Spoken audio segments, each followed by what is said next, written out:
In a world where so many feel alone, I know God.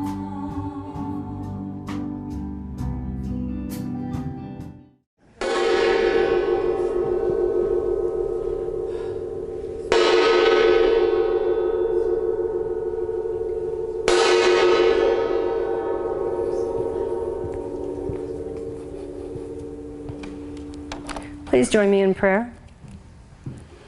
So let's just take a collective breath in. And what we know right here and right now, in this moment, in this place, in this space, is that Spirit is present. That the beauty, the love, the light, the truth of this being that permeates all life is here with us now. Always has been, always will be. And when we know in this truth is we know that God lives within each and every one of us, and we live in the very heart of God.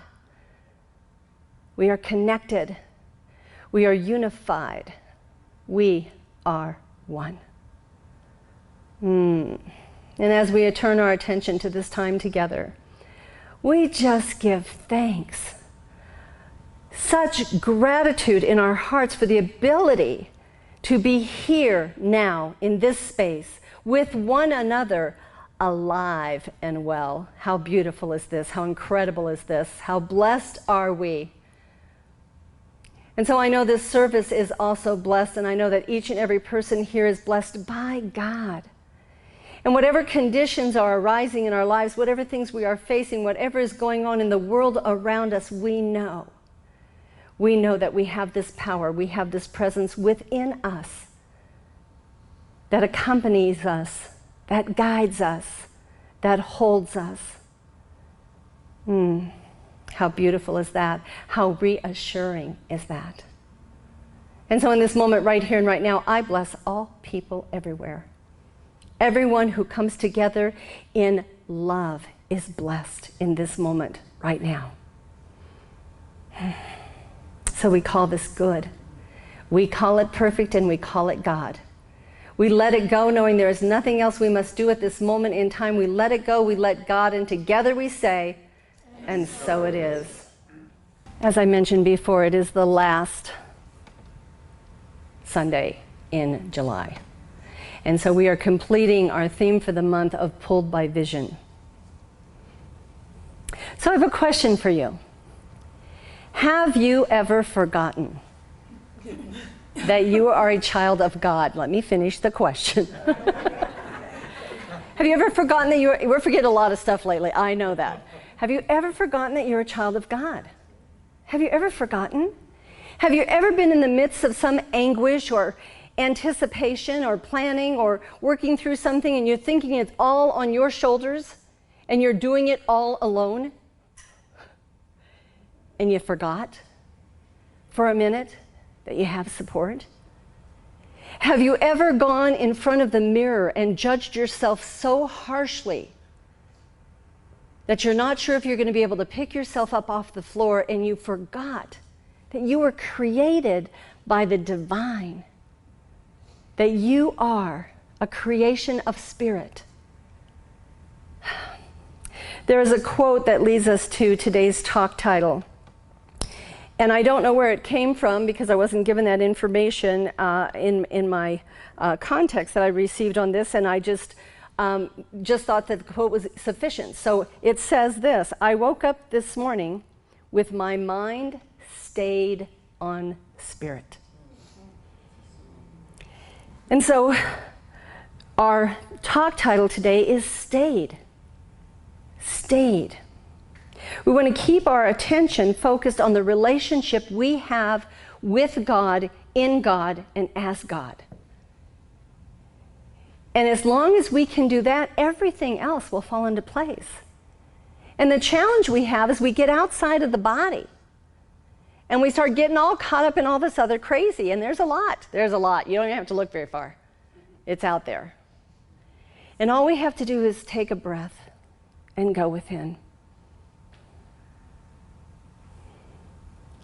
I want to talk today about how we can do more of this for ourselves. Ernest Holmes says, "We are the water of the infinite as the fish is in the ocean. The spirit of life is all around us. It flows through us. It permeates everything." Think of the fish in the ocean, surrounded by the ocean. Doesn't even have to think about it. It swims along.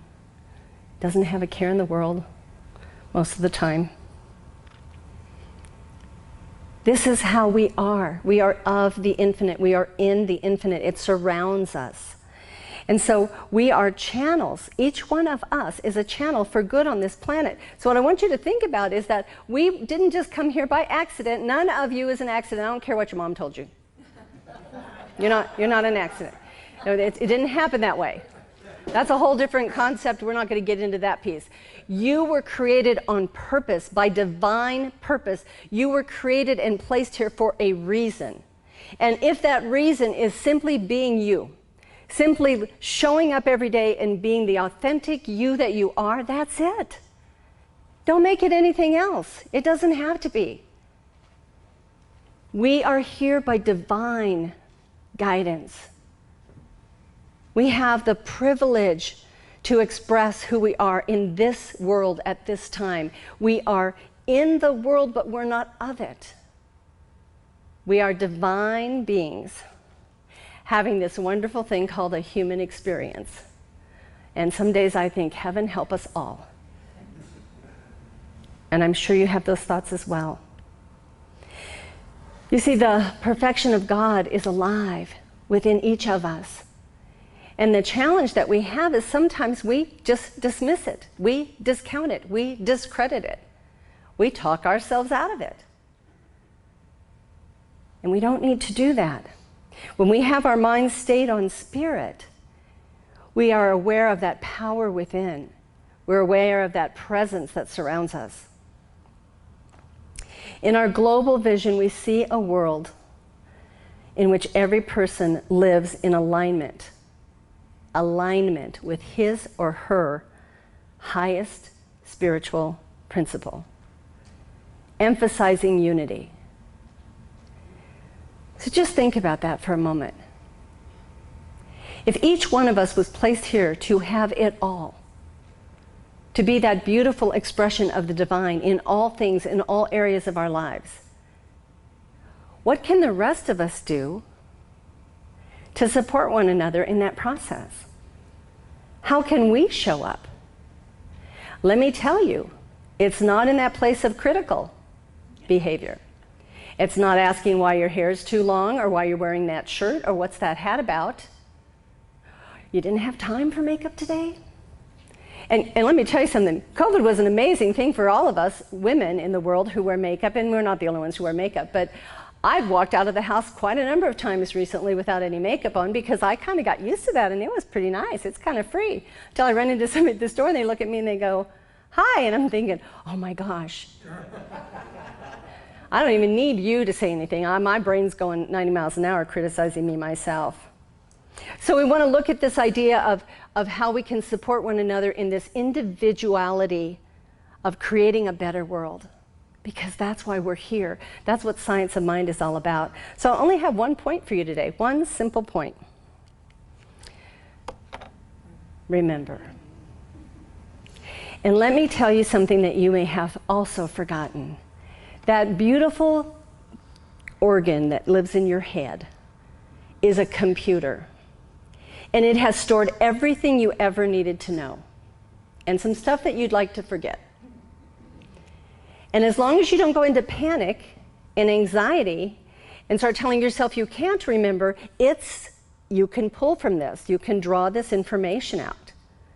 Sometimes you just have to stop the chatter, go into the quiet, and allow whatever needs to come forth to come forth.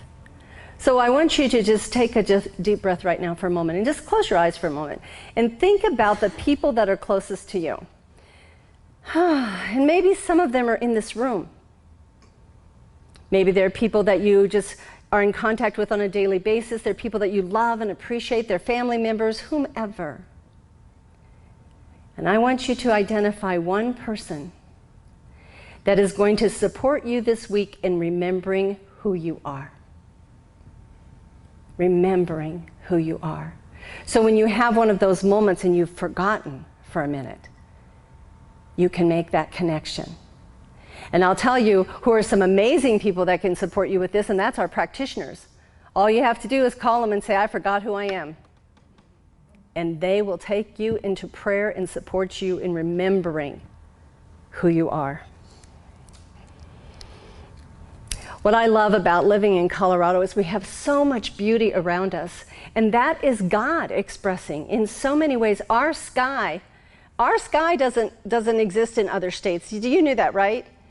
Because when I was a kid, we used to go to Pennsylvania a lot because that's where my grandparents were, and I never understood why the sky was wrong. And it was wrong. It just wasn't the right sky. It didn't look like Colorado's sky in Pennsylvania. And if you don't believe me, go to Pennsylvania and figure it out. Whether you look into the eyes of a person or the eyes of an animal, a pet, whether you listen to the voice of a child, these are expressions of God. And these help us remember. These help us remember. When I moved to Aurora, a young guy from our neighborhood came over and was talking all about the neighborhood, and he was telling me about these trees in my front yard and how they're protected by the community of Aurora. And I'd never seen trees like this before, and they're huge, they're beautiful, and they're green, and they've got all these, they do all this stuff all year long. And one of the things they do, at least they've done this year, is they let go of this kind of gold dust kind of stuff, and it's everywhere. It's everywhere. It's like all over the sidewalk. And I remember this last week thinking, the street sweeper came by, and he missed all the stuff because it's still there. It's just all this, and it's literally, it's like an inch of this gold dusty stuff. So I would call them the gold dust trees because I didn't know what they were called. And then the other day someone said to me, don't you just love those linden trees in your yard? And I said, oh, is that what they're called, linden trees? And she said, yes. The fragrance is so incredible. And that's when I remembered that when I'm out walking Lotus, I could smell this beautiful fragrance. But I was looking down at the dust on the ground. So again, it's where are you going to put your focus? What are you going to do this week to help remind you of who you are and why you're here and what this is all about? Because we get disgruntled. And we see the things that are going on, and we see the things on the news and what's happening with people, and we see the hysteria and the fear, and we think, well, I can't do anything about that. And yes, you can. Each one of us can. We can stand in that space of knowing that it is all good and it is all God. Ernest Holmes says this. You are as free as your thought. You never deal with conditions. You never deal with conditions. You deal with mind. We deal with our minds and the one mind and thought. Not the condition, not the thing that's going on out here, not the scratchiness in my throat, that's a condition. And what happens to us is we make a statement about whatever's going on. And as soon as we make that statement, this wonderful thing called a brain goes, oh yeah, that's right, that's what's going on. And we jump right into it. How often have you talked to someone who's sniffling and you've said to them, oh, do you have a cold? Or they say, I must be getting a cold. And then we go off on this, and now with, the recent impact of COVID, we go off on this tangent, which we don't want to do that. There's no need to do that. No, I just have a sniffle. Maybe my nose itches, I don't, whatever. But don't make it something more, because when we say it, when we speak it, when we use the words, it becomes our reality. So one of the things that we have as a tool here in this wonderful philosophy is spiritual mind treatment. And you'll notice in the month of August, our practitioners are going to be back up here and offering words of inspiration and doing the opening prayer. And it's going to be so exciting to have more things kind of going on throughout our service. But when we go into treatment, the first step of treatment is recognition. We are called to recognize what God is. What's God? And you may hear us talk about, God is evident in the blue sky, and you hear the voice of God in the songs of the birds, whatever that is. Sometimes you'll hear a practitioner or a minister pray, and we'll stay in that first step of what God is for a little while, reminding us, remembering. And then the second step of treatment is to unify with that knowing. God is, I am. God is, I am. So when you are in your home, in your space, in your place, in your private area, every single day, you can speak what God is. And then you can reaffirm that that's what you are. Unifying yourself into that presence. Reminding ourselves that we are divine beings. We're just having a human experience. This is just kind of a layover. We're going to go on to other stuff at some point in time. Spiritual mind treatment really helps us with that. And we, in our classes, and we're going to start some of our classes up here again really soon, in our classes we talk about, make a list of the characteristics that you know to be God. When I came to this philosophy, y'all were talking about a spirit that I didn't know. I hadn't been taught about this God. The God that I was taught about was this old dude. And he sat at this big desk, and he had this snarky look, and he leaned over, and he was always telling you what you were doing wrong. Every now and then he'd zap you with something. That's what I learned as a kid. And whether that was what was being taught or not, that's what I heard. That's not what God is. God is peace and love and joy and harmony. And God loves each and every one of us equally. Each and every one of us. C.S. Lewis says, "We may ignore, but we can nowhere evade the presence of God. The world is crowded with him. He walks everywhere incognito." Everywhere. Within each and every one of us. I have this wonderful challenge with my beautiful dog, Lotus. And I know I talk about her a lot, but I'm going to talk about her again. Anyway, she has these breakouts that she gets. And I was watching a video of Reverend Cynthia James laying on the floor talking to her dogs as though they were God incarnate. And I thought, I need to remind Lotus of who she is and that she has the power and the ability to heal her own body. And now I pray with my dog. And I know some of you are going, yeah, we knew she was really weird, but some of you are going, of course, of course. And I'm going to stay with those of you who are going, of course. And I'm going to let the rest of you just think the way you want to think. There are reminders in the Bible of what spirit is. Elijah searched for God in a whirlwind, but found God in a whisper. Jacob found God in his dreams. Moses found God in a burning bush. And Mary Magdalene was looking for God in a tomb when he was standing right behind her. Beautiful, beautiful reminders for each of us to take into our daily life and remember that we are one with Spirit.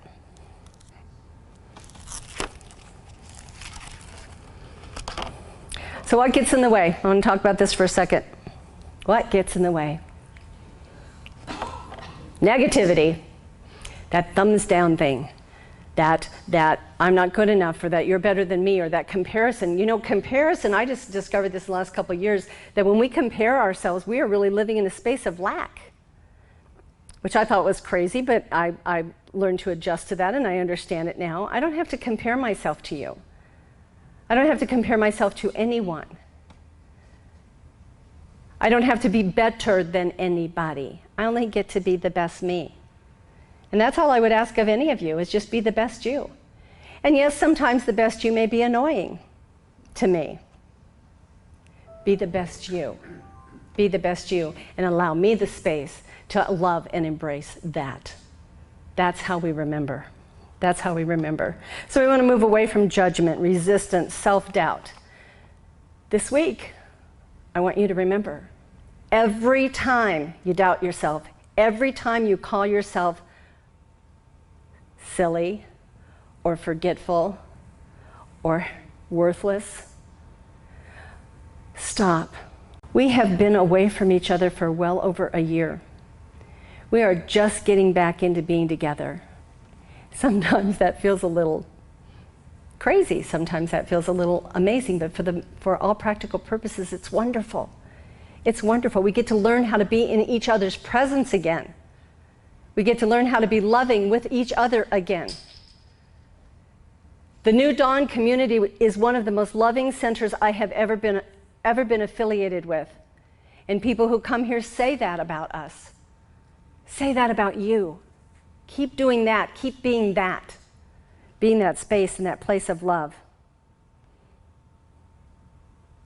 Do you think it's possible in the 16 months that you sat in your home, possibly alone, that you might have forgot a little bit about who you are?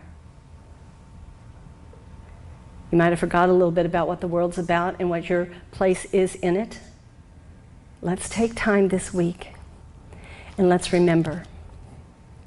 Before the pandemic hit us, we were a society of strong opinions. Those have gone off the charts. I'm seeing and hearing famous people apologizing because, oh my gosh, I said it this way on Twitter or whatever, and that's not quite what I meant, but the whole world jumped in and started accusing them of something that they had not meant. I have seen ministers and practitioners in this philosophy on Facebook saying things like, I just liked a post and shared it, and the whole world attacked me, and I don't understand what this is about. Before you do the thumbs down on anybody, take a deep breath. We're all here doing the same thing, going the same direction, trying it out, figuring it out. I have seen things where I've put things out there and then somebody wants to argue with me, and it's like, okay, well, if you want to argue with me, we should have a phone conversation, not on Facebook. That's not going to work. But let go of some of those opinions, because here's what I know. You do not need to agree with everything I say. You don't. I don't need to agree with everything you say. We don't have to all do it the same way. Now, we might be there trying to coach each other and support each other and say, well, maybe you should try this. But when we become that judging presence, what does that feel like? What does it feel like to you when someone judges you? We immediately have a sense of separation. And that's what we are moving away from.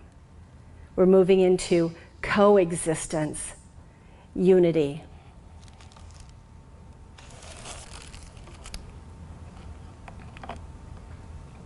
This says, let's see if I can read this. You don't have to disrespect and insult others simply to hold your own ground. If you do, that shows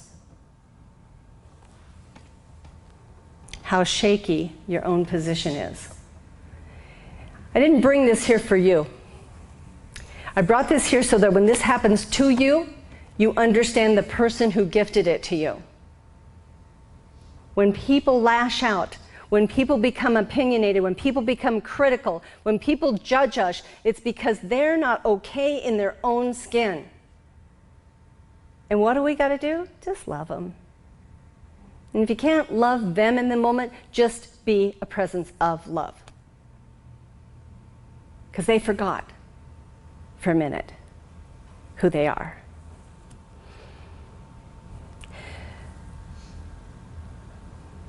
Allow.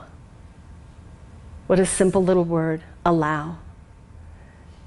The more I have worked with that word, the easier my life is, because when one of my sons calls me and has some ginormous problem, I can just allow them to figure it out. And I don't have to correct them, and I don't have to change them, and I don't have to overpower them. I don't have to be the mom. My sons are in their 40s. They don't need a mom. Sometimes they just need an ear, someone to listen. So keep that in mind. We can be love in the face of fear. We can be peace in the face of chaos. And we can be inclusivity in a world of judgment and criticism. Each one of us can be that.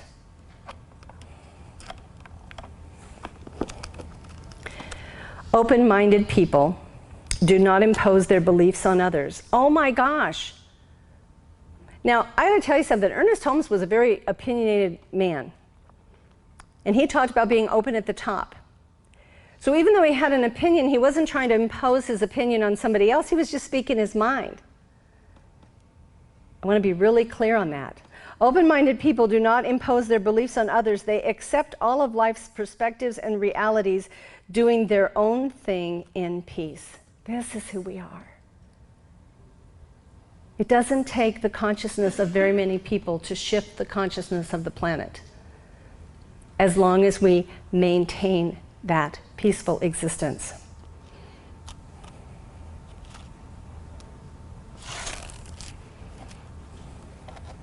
I found this story.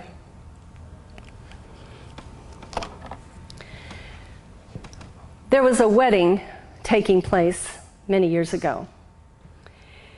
And it was in a home. In the back of the room was the bride, the father of the bride, the bridesmaid, and the flower girl.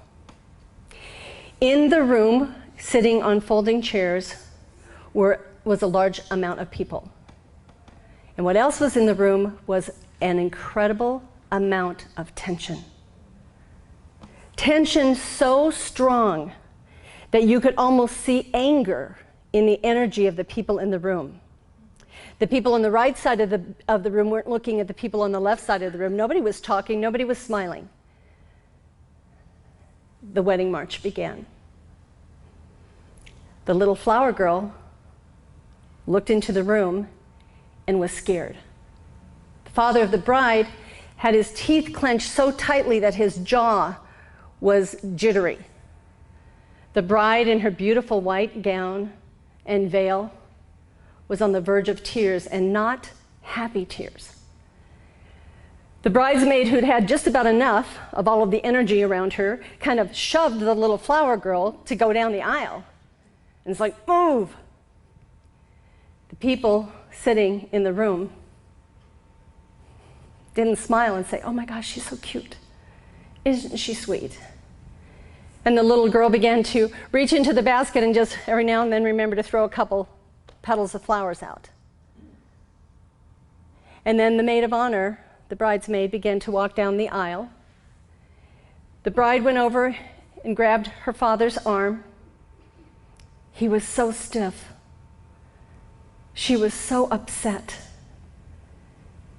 The very air in the room was hostile. Except at the very end of the aisle stood a minister in his black robe, standing 5'3" tall. And his name was Dr. Ernest Holmes. And what Holmes knew in that moment is that whatever the heck was going on here, everyone had come together for the same cause, for the same purpose. And he held that space. Because you see, 1 hour before that moment, Holmes had been in his driveway at the Institute packing up a box of books because he was preparing to go pick up some of his friends, and they were leaving for Asilomar, where he was going to lecture for 5 days. And he heard feet running behind him. And he put his hand up and he said, "Tell them Dr. Holmes has already left." And the secretary came around him and she said, no, no, no, no, no, no, no, no, no, you don't understand. There's a man on the phone, he's hysterical. And he's not going to get off the phone till he talks to you. He's having an emergency and he needs to talk to you now. Holmes loved a challenge. He went back into the building and he picked up the phone and he's talking to a man that had met him some time ago at a Rotary meeting. And the man is explaining to him that today is the day his daughter's getting married. And we finally got everybody together, even though they all hate each other, in the same room at the same time, and it has to happen now. And the minister who was supposed to do the service, the preacher, just backed out. Because when he showed up and saw this beautiful bride in her gown of white and saw how very pregnant she was, he knew that he could not do the service. The year was 1950 something, so we can kind of relate to that time frame. The groom had been flown in by the Navy from Japan. The bride had gotten her gown that she dreamed of her whole life from Saks. No one in the room was looking at anyone. But Holmes held the space.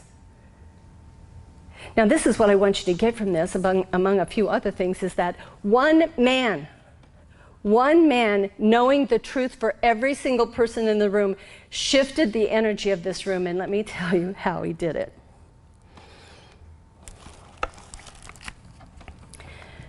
As he was talking about the witnesses who had come together today, as he had acknowledged the bride and the groom, who clearly were deeply in love. He knew in the heart of these people what was the truth. And he was talking about how he stands here today before these witnesses, and he stopped. And everybody stopped breathing for a second. And Holmes said this: there is another witness who will be blessed by this ceremony today. And a shock went through the room. A tiny, adorable witness who even now is responding to the love of his parents and grandparents on either side of this room. Another witness whose life will be influenced by the friends and the relatives who cared enough to show up today for this ceremony. A ceremony that was first envisioned by this woman, this child, when she was, this bride, when she was a very young child. This is her dream wedding. And this tiny witness is a part of it. These people were in shock. And the mother of the bride kind of nervously looked around, and she looked across the aisle and she saw an older man who kind of smiled at her for the first time that day and then chuckled. And in an instant, the energy in the room shifted. These people had been battling with one another for a very long time. In fact, the father of the bride had referred to them as the Hatfields and McCoys when he talked to Holmes on the phone. They got married. Holmes told the mother of the bride that they will be fine. They have a strong love. Just support them. And he left, and he got in his car and he went to pick up his friends, and he told his friends, he said, I got a story to tell you. He said, you see, when people forget themselves and trust the power within, you can even bring together the Hatfields and McCoys. I encourage you this week to remember. Remember who you are. Remember from where you came. Remember the people around you. We're all created by the same God. I want to close with this poem.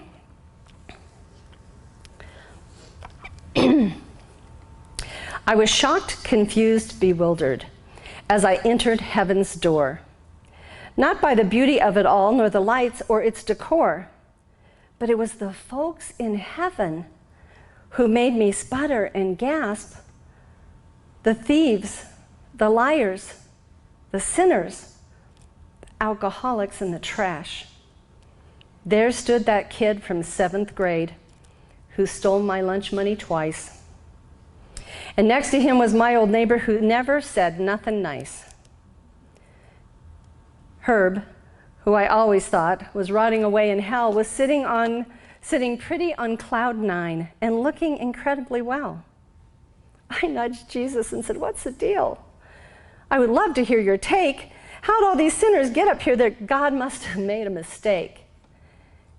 And why is everyone so quiet, so somber? Give me a clue." "Hush, child," he said. "They're all in shock.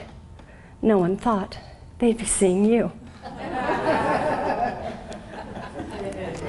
What I want you to get from that is every person in that poem is loved by God.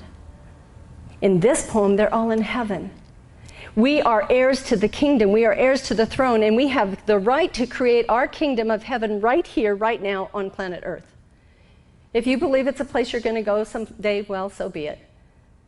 If you believe it's your experience right now, so be it. But what I want you to remember, there's no thing you can do. There is no thing you can say. There is no act so atrocious that is going to take you out of God's heart. That's what I want you to remember this week. One practice, one simple practice, every day, all day. Remember that presence, that beauty, that God presence that you can just lean into and feel the arms surround you and hold you in those moments when you need to feel loved, when you need to feel embraced. I invite you tomorrow that when you wake up, to allow your mind to be stayed in spirit. Please pray with me. And so as we bring this time to a close and we just allow this message to permeate our being and we allow it to be a part of who we are, we remember right here and right now that beautiful, gentle spirit, that sweet, sweet spirit that lives within each and every one of us. And we remember that we are a part of it. We are not a mistake. We are not an accident. Nothing happened to us that God created. God created each of us to express and experience this life. And so what we want to do right here and right now is just remember that we are one. That we are one with Spirit and that we are loved by God. We live in God. We express as God. It's perfect. It's good. It's one. And so I know as we leave here today, we do so with joy in our hearts, with that revelation that this is good, this is perfect, this is beautiful. And all each and every one of us needs to do is just love. Just love.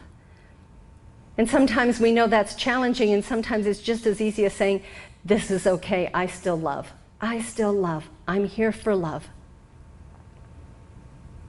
And so I bless each and every person here today and each and every person in our virtual world who is listening to this message. And all of the things that are happening in our lives, I know all are blessed, and I know each and every one of us can take anything and everything to Spirit and shift the energy around us. So I call it good and perfect, and I call it God, and I call it done. It is already done in the mind of God. Because even when we don't speak it aloud, Spirit hears what's on our hearts. We allow this to be, and we allow it to be good. As we connect, as we love on one another, as we embrace one another, and as we give joy for the opportunity to be here now. I just let it go and let it be, and so it is.